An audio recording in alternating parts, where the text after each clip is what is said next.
સુરતના ભેસ્તાન ખાતે હાલમાં જ કેન્દ્રીય મંત્રીના હસ્તે ખુલ્લા મુકાયેલા બ્રિજનો વિવાદ વકરાતા મેયર, ભાજપ પ્રમુખ, કોર્પોરેટર સહિતનાઓએ બ્રિજની મુલાકાત લીધી હતી। સુરત ભેસ્તાન સિદ્ધાર્થનગર ફ્લાયઓવર બ્રિજ કેન્દ્રીય જળશક્તિ મંત્રી CR પાટીલના વરદ હસ્તે ખુલ્લો મુકાયો હતો। જો કે હાલ આ બ્રિજ વિવાદમાં આવ્યો હોય તેમ લાગી રહ્યું છે, ત્યારે સુરત ભારતીય જનતા પાર્ટીના પ્રમુખ પરેશ પટેલ, સુરત શહેર મેયર દક્ષેશ માવાડી, કોર્પોરેટર હોદ્દેદારો સાથે અધિકારીઓની બ્રિજની મુલાકાત લીધી હતી, જ્યાં મેયરે કહ્યું હતું કે 1800 જેટલી ઇન્ડસ્ટ્રીયલ અને 40,000 જેટલા વર્કર ફ્લાયઓવર બ્રિજનો ઉપયોગ કરી રહ્યા છે। ચોકડી પર થતું ટ્રાફિક આ બ્રિજને કારણે ઓછું થયું છે, લોકોના વાહનોનું ઈંધણનું બચતું થયું છે। હાલ સિદ્ધાર્થનગર ફ્લાયઓવર બ્રિજ ઇન્ડસ્ટ્રીયલ લોકો માટે ઉપયોગી બન્યો છે। ફ્લાયઓવર બ્રિજ બાબતે લોકો દુષ્પ્રચાર કરી રહ્યા હોવાનું કહી મેયરે કહ્યું હતું કે થોડા મહિનાઓમાં જ રેલવે ઓવરબ્રિજ પણ શરૂ કરવામાં આવશે અને ટોલ નાકા વગરનો આ રોડ લોકો માટે ખૂબ જ ઉપયોગી સાબિત થશે।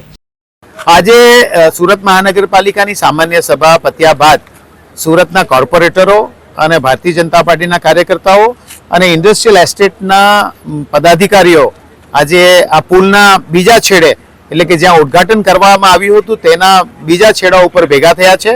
માનનીય કેન્દ્રીય મંત્રી CR પાટીલ સાહેબે આ બ્રિજનું ઉદ્ઘાટન કર્યું હતું અને આ બ્રિજના ઉદ્ઘાટન કર્યા બાદ આ બ્રિજનો જે ઉપયોગ થઈ રહ્યો છે એ ઉપયોગ બતાવવા માટે અમે બધા એક સાથે આ બાજુ આવી રહ્યા છે।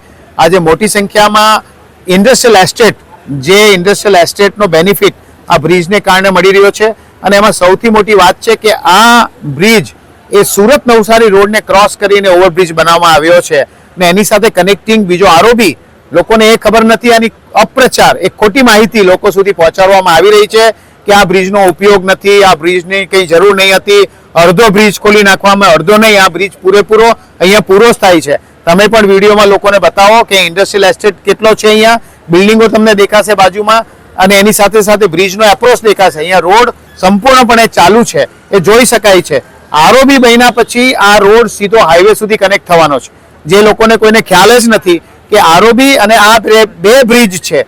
એક જે તમારા રોડને, જે સુરત નવસારી રોડને ક્રોસ કરવા વાળો એક બ્રિજ અને બીજો રેલવે ઓવરબ્રિજ જેનું કામ ચાલી રહ્યું છે એ પણ 6-8 મહિના વર્ષ દિવસની અંદર આ પણ ચાલુ થઈ જશે। એટલે ટોલ નાકા વગરનો મહાવીર કોલેજથી લઈને હાઈવે સુધીનો આ એક નવો રોડ બની રહ્યો છે। એ રોડના ભાગરૂપે આજે એનું ઉદ્ઘાટન કરવામાં આવ્યું છે। એના કારણે ઇન્ડસ્ટ્રીના મિત્રો જે રીતે ઉપયોગ કરી, આપ સાંભળો છો અત્યારે તમને ટેમ્પાનો અવાજ પણ તમારા એની અંદર આવી રહ્યો છે કે અહીંયા ઇન્ડસ્ટ્રીના લોકો આનો વપરાશ કરી રહ્યા છે। એ જ જણાવવા માટે અમે બધા અહીંયા ભેગા થયા છીએ। જી સર,